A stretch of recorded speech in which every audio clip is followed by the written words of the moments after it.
guys, welcome to the Law Firm Accelerator Summit. Today with me I have, and I'm going to try to pronounce this properly, Rayeed Ibtesam. Hopefully I got that correctly. Rayeed is an attorney with a experience in civil litigation, family law, and criminal defense. Rayeed, could you tell us a little bit about yourself and where you practice and what do you do? Yeah, absolutely. Glad to be on your podcast, Victoria. So, our practice is out of Minneapolis, Minnesota. Um, and then our primary practice areas are family law. So that's you got your divorce cases, child custody cases, child support, child protection type cases. We also have an employment law practice, which is mostly like wrongful termination cases or wage theft cases or severance package negotiation cases. And we also do some civil litigation cases. So those are primarily like disputes involving insurance companies and like defamation type cases. So that's like the main areas of practice.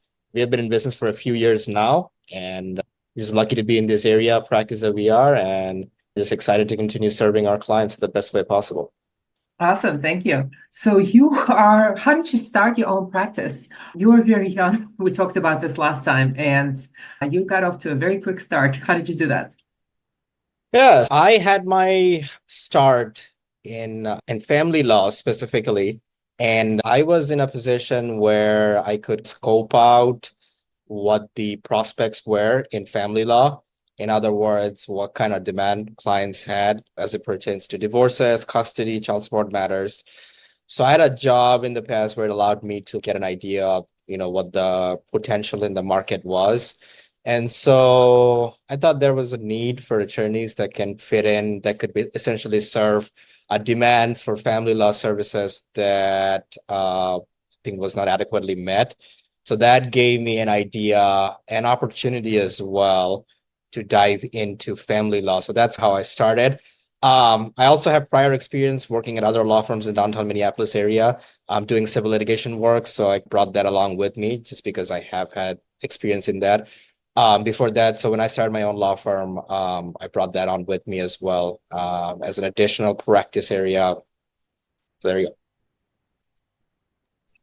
That makes sense. Thank you for sharing that. So you started a practice in family law, and what have some of your biggest challenges been in starting this practice? How did you overcome them? Probably some of the biggest challenges that I had to face in our family law practice is essentially number one, finding the right kind of family law clients that we could serve in the best way possible. And we want to make sure that the services that we are providing are for the people that can benefit the most out of those services. So we really had to figure out a system of scoping out clients that were best positioned to receive our services and for whom we could make the most and highest return on their investment and provide them the best sort of services.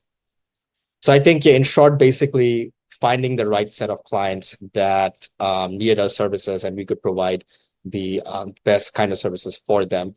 So the way that we filter out and try to find the exact client that is ideal for us is essentially we have to make sure we market to the clients that we can provide the best set of services. So we try to make sure that we have an avatar of like basically what the ideal client looks like, what set of facts they have, and we market to those clients so that we set ourselves up in a situation where it'd be more likely than otherwise that they will find us and we would able to do a consultation, and then hopefully they can retain our services so that we can assist them in the life situation that they're facing. So that's probably the biggest one that we had to face and what we've been doing to address that particular issue. So that's a really great place for an attorney to start. Creating an ideal client profile is something a lot of folks really struggle with. And I also think attorneys tend to come at it from the viewpoint of what kind of case they want to get. Whereas from a marketing perspective, what's important for us is to understand the demographics of the person, right? So for instance, you could tell me, just to give you an example, I'm looking for complex contested divorce cases with high net worth individuals. And while that sounds like a really good client for you, for me, in order for me to be able to market to that person, I need to understand how old are they? Is there a specific gender that you might be going after? Sometimes maybe after men or women. Are they living in a specific zip code? What is the income level? What are their interests? For instance, you might say, majority of my best clients went to an Ivy League school. So we could go after people who like Harvard, MIT, and all that stuff. So it's important to have that ideal client profile and also to be able to communicate it to your marketing person. So let me ask you a question. What is your ideal client profile right now? So I'll start with our family law ideal client profile. And so ideally, we would want to have someone that they may have a homestead, a marital home that would be part of the asset division, that would be part of the divorce that we're handling for them. They would also have maybe a one or two minor kids that would comprise the child custody and parenting portion of a divorce. They may also have some bank savings that needs to be divided, a checking account that's to be divided, some motor vehicles, maybe a retirement account that needs to be divided as well. Those are, I think, some of the criterion or characteristics that we would be looking at to see if they make up our ideal client profile when deciding if that's someone that we want to market to. So that's our profile, avatar profile for family law clients. And then when it comes to employment, we ideally want to see someone that is an employee as opposed to an independent contractor, someone that have been not paid for a considerable amount of overtime wages, because that adds up the final dollar amount that we can ask for from the employer. So we want to have that. If it's a management position, that's one criterion that we look for in an employee as well. So that's the major characteristics that we seek for in an ideal client. No, so that makes a lot of sense. And it sounds like you've really given this a lot of thought, Rayeed, and I appreciate it. So this is a podcast about marketing, so we're always going to default to marketing. When you go after this ideal clients, what have you found the best path to get to this ideal client? There's a couple ways that we can get to the ideal client. One is cultivating a good networking system where we cultivate a relationship with other attorneys that we know, just being a lawyer in Minneapolis, people that we have in our network and kind of our overall network of people that we know. So we want to cultivate a relationship with other attorneys that can possibly refer us clients that they think is good fit for us. So we want to let them know what our ideal avatar is, so that they can then do some sort of filtering for us, make sure that some of those criteria that I mentioned is set, and then they make the referral over to us. So that's, I think, one ideal way that we wanna market to clients. Otherwise, we also want to work with lead generation websites where they would send us certain leads, and it would be on us to vet the client to make sure that this is someone that has a situation or a set of facts that we can help them with. So oftentimes these leads would comprise information such as the number of kids they have, occupation title, income information, whether they have a house or not. So a lot of those information would be provided in the leads. And so that kind of provides our intake team a set of facts that they can qualify clients or not. So that's another way that we also work with different bar associations and let them know what we're seeking for, so they can provide us clients that are ideal, good fits for us. So yeah, those are some of the main ways that we're seeking out the ideal client. Yeah, that's great. Referrals are going to always be the best source of ideal clients. If you can have a wide referral network, those are going to convert the easiest, of course, because they already trust you, right? Because they were usually referred by somebody you trust. Recently, I had a podcast interview with an attorney who suggested having a newsletter that doesn't go to ideal clients, but that goes to referral sources. And I thought that was such a brilliant idea. And I think I need to start working on this newsletter. You could, of course, also send it to clients, but I think the point is to also send it to referral sources and keep top of mind there, which I think. 100%. Yeah, I think it's a relationship that needs to be nurtured, referral relationships. And I think sending out newsletters is one great way to nurture them. Sending out handwritten notes is a very nice way to have a personal touch to people. Put something in the mail every few months so that they can open their mail and see something, and then they remember you, and you're always at the top of their mind. So should a prospective ideal client come up, you're the first one in line that they'll send it to. Sending email blasts is probably another great way just to let them know what's going on in your firm so that they are updated. And again, you stay on top of their mind so that they'll send stuff over to you. Or I guess even just general one-on-one interaction, like taking them out for dinner every few months, having a group of people that you rely on as referrals, taking them out for a night out, just so you cultivate that human relationship with them. So I think it's a process that you intentionally have to provide time and attention to nurture.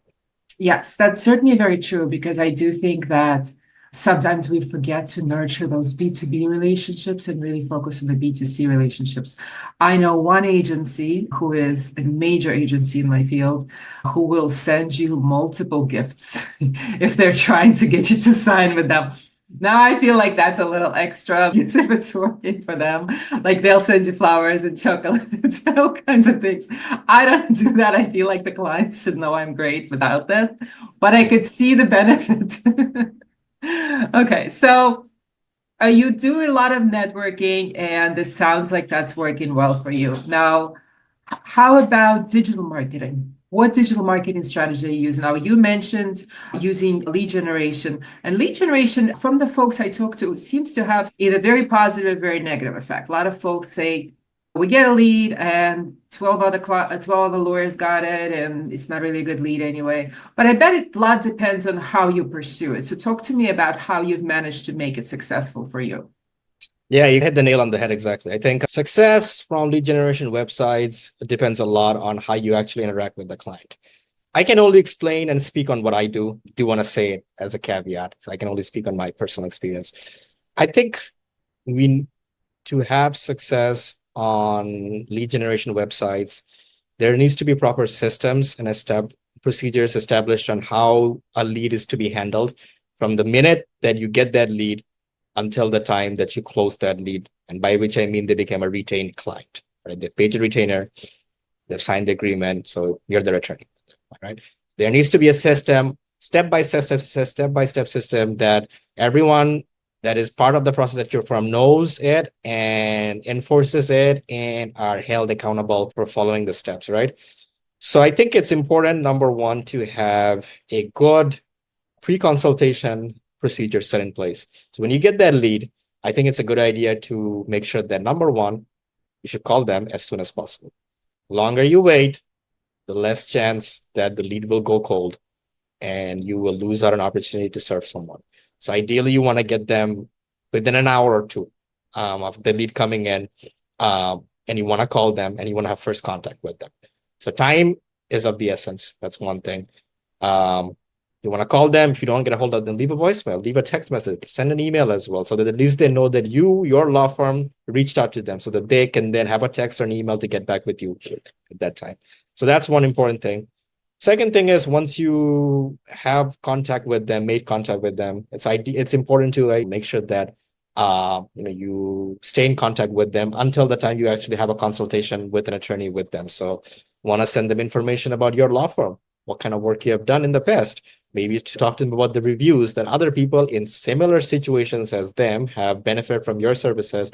So you develop a trust between your law firm and them, so that they know that they have made the right decision to allocate some time in their day to speak with you, and you build up to the consultation. All right. So you want to stay in touch with them, at least maybe make one or two other contacts from the time you make first contact to the time you have consultation.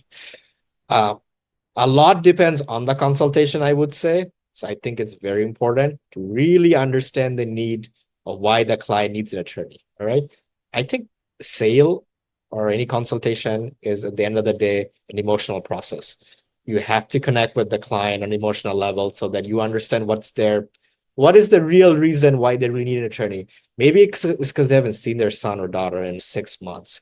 Maybe they're worried they're going to lose their house. And what does that mean? They're going to be homeless. They don't have a place that, that the nest egg that they build up on. Really think about their pain and what the fears are. Really understand that and address that. Find a solution and get them to buy that solution from you. See that they understand the value in the solution that you're going to be providing to them.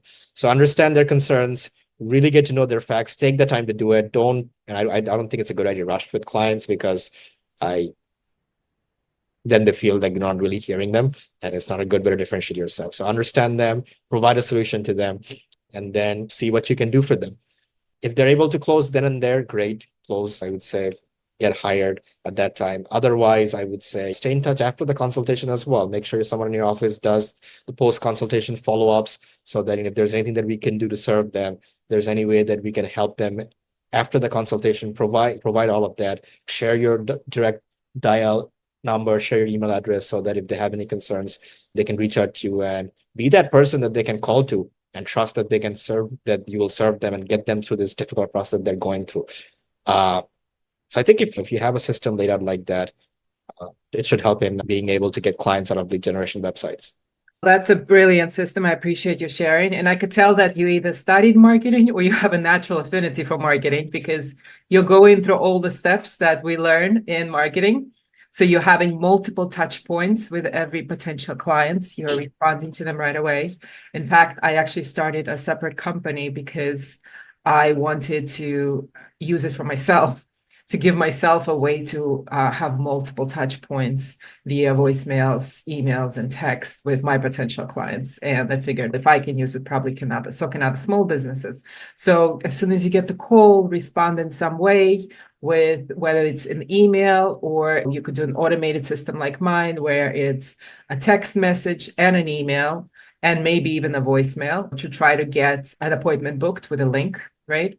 If you have the resources to do the call yourself, that's great. A lot of folks get really busy and the lawyer doesn't always have the time to call themselves, but having something from the law office is very helpful. And then continue to follow up, make sure that once you do get in touch with them, you listen and you actually care about their problem, right? We create a solution for a problem, but the only way for us to create a solution is to figure out what the problem is first.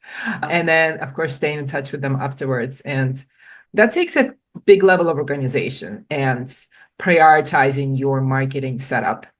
And that's something that attorneys struggle with. So let me ask you, how do you prioritize that? How did you make that system, being a lawyer, being a practicing attorney? I've spoken with some amazing people that have been great mentors to me. And I've had the good fortune and luck to be able to have as mentors and people that I can talk to who have built successful law firms. And I talk with them to see what has worked for them and figure out what I can take from their success and implement that in our system. So number one, yes, having good mentors. That's one thing. I think you should talk with people that have built successful law practices and see what's working for them and just pick their brain a little bit and see what worked for them and then think about how you can replicate some of the success. Number two, I would say, I don't think there's like a one size fit all for everyone. What worked for someone else doesn't necessarily have to work in the same way for you because everyone's business is different. But yeah, trial and error, try something. If it doesn't work, tweak it, make changes as needed. So do something, track it. That's very important. See the results that you're doing, take result that you're getting from whatever system that you've laid out, that you're getting the result that you're hoping to do. And if not, then figure out what has gone wrong, where is like the hole in the bucket, and take steps to rectify that. So yeah, those are the main things. And I would say as far as like getting the system laid out, I know that attorneys have a lot of work on their plate, but I think if your goal is to help the clients that can best be helped by your services, then I think you just have to be intentional in taking some time out of your day to study the process by how clients are choosing attorneys, figure out a system, implement it, track it, and tweak it as necessary. You just have to make the time to do it because I think it has an enormous impact on your firm as well as the people that are choosing you as their client, as their attorneys. I think you owe it to everyone to just make the time in the day to do that. Yeah, I think you hit the nail right on the head there because attorneys, if you're running your own law firm, you're not just running a practice that does law, you're also running a business and you're running a small business, which means you have limited resources and without a process, chances are you're not going to become successful. So if you want to run your own law firm, it's very different than just wanting to be a lawyer. And certainly you have to make the time to make the process, to set it up, to tweak it, as you said. Having said that, I'm originally from Russia more than 30 years ago, and we have a saying in Russian, a smart person learns from other people's mistakes. Have you encountered in your own personal experience or in somebody else's experience some bad marketing tactics, something that you know for a fact did not work for you or did not work for a mentor or a friend? Something that I have seen that did not work for other people. Is that your question? Yes. I can think of an example where people have had mixed success Okay. or fail taking a certain marketing course. I think the biggest glaring example that I can think of is probably pay-per-clicks, specifically on web browsers. I think I have heard, I guess, a mixed bag of stories from people where for some people it has really not worked out because they were just getting the wrong type of clients that were completely in a different. No, they were the clients that they were getting was not even looking for an attorney whatsoever. They might be looking for a completely different business, and somehow they get subjected to that client, that person's business, and they call them. So I think the pay-per-clicks could be a risky technique for some people, at least from my understanding, because the leads that you're getting, the people that are actually clicking on your link may not be the best clients for you. And then you're spending a lot of money on those leads, and you may be paying a receptionist or intake person to vet all these clients, and they're spending hours on just all these calls that really don't add anything to the bottom line, and you're still paying them for their time. So it's a loss on multiple levels. So I've seen people have bad experiences with pay-per-click. That being said, I've heard good stories about that as well. And so maybe there's a way to actually hack the system and make a reaping out of it. But I know it could be challenging for a lot of people. So a couple of things to address there. The very first thing to remember is Google is a for-profit machine. Sorry, say There, that one more time. I couldn't Google catch is a that. for-profit. Can you hear me okay? Now I can. Okay. Google is a for-profit company. Good. Yes. So they actually designed their ad system to be profitable, right? For you as much as for themselves. And the reason why is because if you don't find it profitable, you will stop using it. Makes sense, right? However, there is a very big caveat there. You have to understand how the system works in order to be able to use it properly. And there's not a lot of folks out there who understand how to properly set up Google Ads. And unfortunately, what you have is a lot of people who can initiate Google Ads, but don't actually know how to do proper targeting, proper demographics, proper interest, even so much something as simple as proper keywords. And what happens is you can go through tens of thousands of dollars on Google Ads very quickly if you don't know what you're doing. Like this, it's gone. And so a lot of folks don't understand how to take advantage of the system that Google has set up, which they want you to make money. Otherwise, you will stop paying them. And it's just pure incompetence. Having said that, when you start Google Ads, it will take the algorithm about 3 months to understand what you're trying to do because that's the way Google designed it. And it's a very sophisticated algorithm. It's actually designed to be very profitable, but it will take about 3 months to actually start seeing clicks. However, sometimes you can do everything right. And you might still not be able to convert. Your ideal client might simply not be the kind of person who's clicking on Google Ads. Great example. Business to business lawyer, a friend of mine asked me, they set up corporations, asked me if they should go after Google Ads. And after doing a little research, what I found is that his target clients, who are basically startups, are asking for referrals. They're not going to go on Google. They're not going to say best startup lawyer near me, you know what I mean, and click. Some people will, but those are not going to be his ideal clients. So I said, with your ideal clientele, there's really no point to it. And it would just be a waste of money. For family law, it certainly can be profitable, again, with those caveats. If you have somebody who knows what they're doing, if you give it the time, if you have it sent to the right pages. So a lot of people who don't know what they're doing, what they'll do is they'll send it to your website. They'll send the click to your website, right? No, never.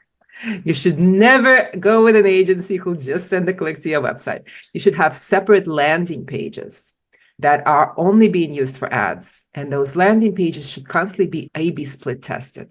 So I make a little change on this page and I leave this one as it was. And then I see which one gets my client more calls, which one has better click-through rate. And we constantly iterate it better and better because Google gives us so much data when it comes to clicks. Again, they want us to spend the money. So Google gives us so much data that if you take that data and you just hone in on what's working, and if you've done it for one client and you've done it for another client, you've done it for a third client, and you understand, let's say, spreading reviews throughout the page increases your conversion rate by 5%, then I could take it and I could do it for my 10th client, right? Without having to try it because I already know it works. But it takes time, it takes expertise, as everything else in the world. It takes time to learn. It's almost like going to law school for marketing. Not quite, but so that's ads, and I hope you find that helpful. It's certainly a strategy you could look into, but just be very careful with whom you trust with that credit card. Thank you so much, Victoria. I really appreciate it. This is what I love about conversation with experts who in the things that you're saying right now. And I don't know that because I'm not, at the end of the day, I'm not a marketing professional. So Right. I really appreciate it. I think it's very valuable knowledge that you're sharing and shows the work caliber of work that you can do. So thank you. My pleasure. And that's what I'm here for. And that's why I also love interviewing you guys, because I am constantly getting new ideas from attorneys of things I haven't even thought to do. And I can take that and I can put it into my work. So it works really well both ways.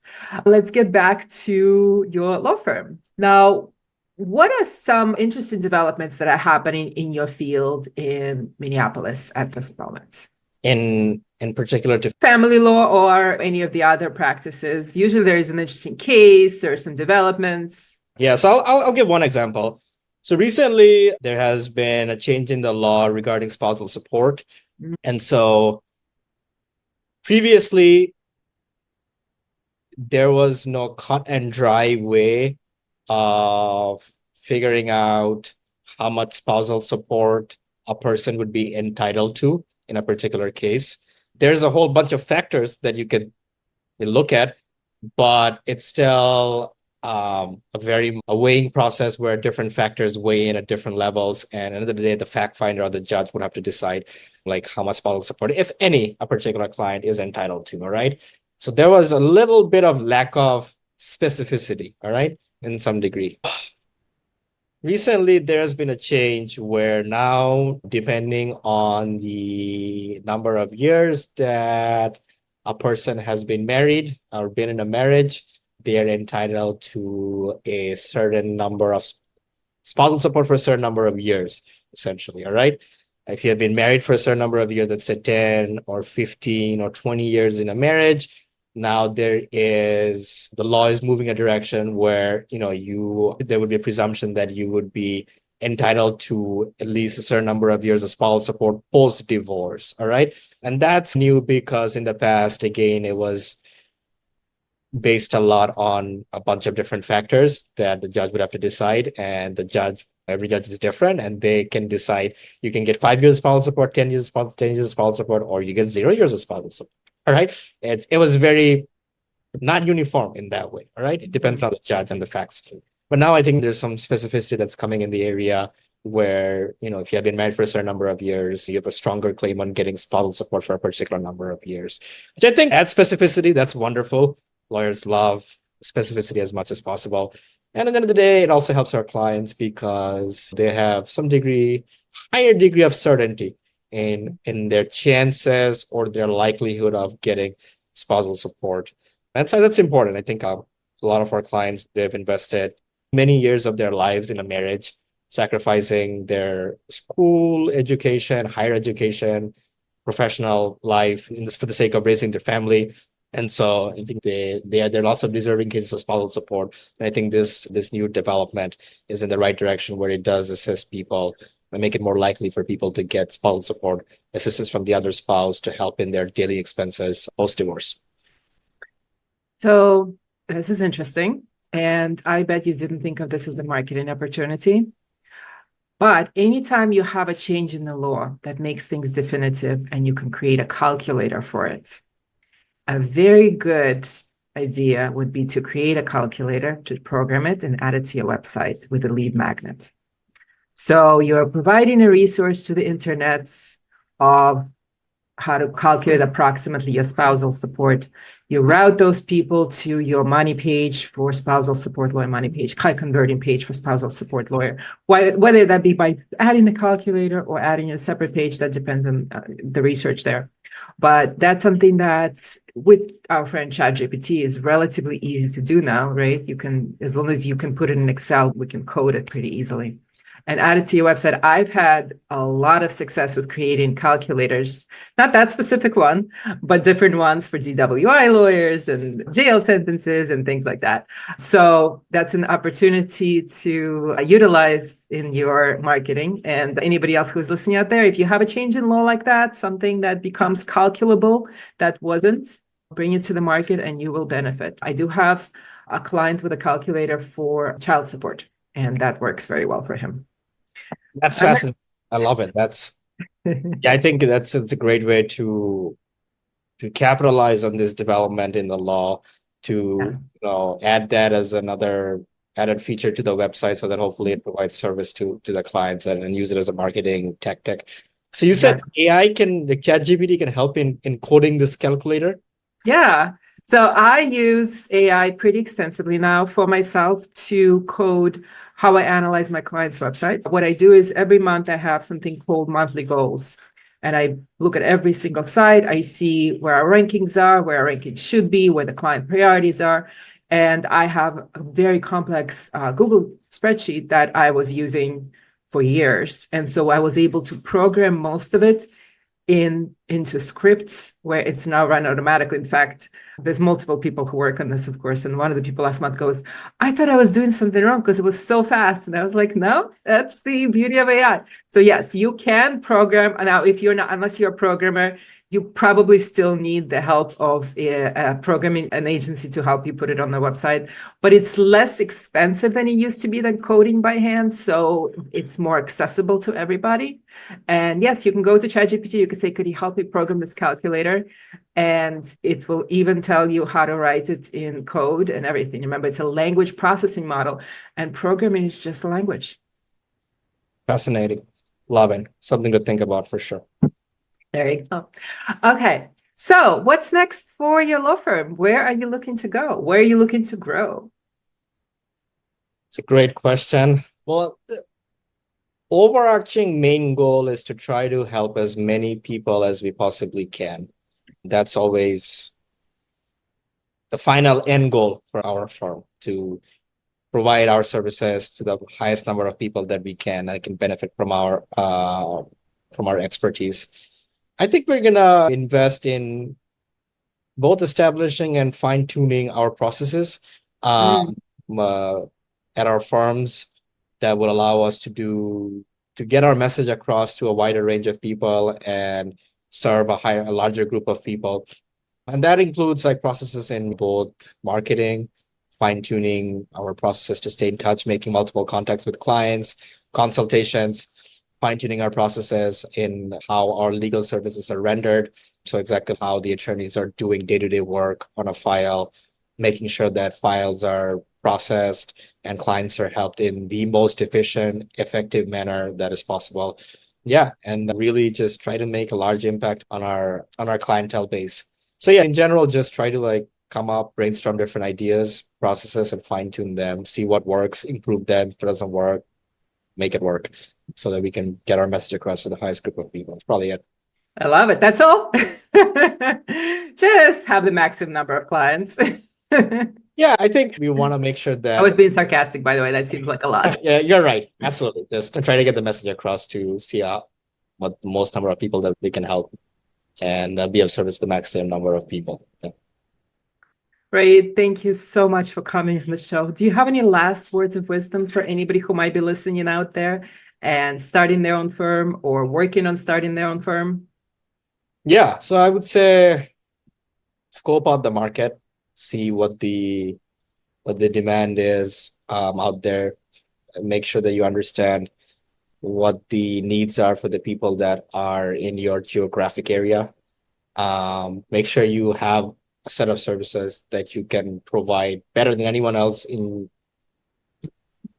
your geography, and make sure you really do your homework before you dive in and set up shop.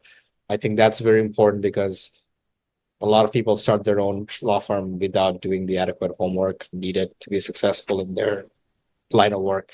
So I would say do your homework, and then again, I think try out different things, see what works for you. Do not be afraid of making some time or monetary investment to try out something that you haven't done before, and then see if it works. If it doesn't, then you can keep it or leave it or change it as you want. I think the more important thing is just not be fearful of taking new initiatives. I think a lot of lawyers are I think lawyers in general are pretty pragmatic people, and they're very risk averse. They don't like to invest in new stuff if they're not absolutely certain that it's going to yield a wonderful 20 times ROI. But real life is really not that like. Real life is, you have to work with uncertainties. You're not going to know everything at the outset. But don't be fearful of change, fearful of new things. Try it out. If it works, then it works. If it doesn't, then change it, keep it, or leave it. So it's probably my last 2 cents. I love it. Yeah, take a risk, take the jump, be careful, but still take the risk because you can't lose, but you can't win if you don't take the risk. Yeah. All right. Yep. Thank you so much for coming in the show. I really appreciate it. Guys, stick around.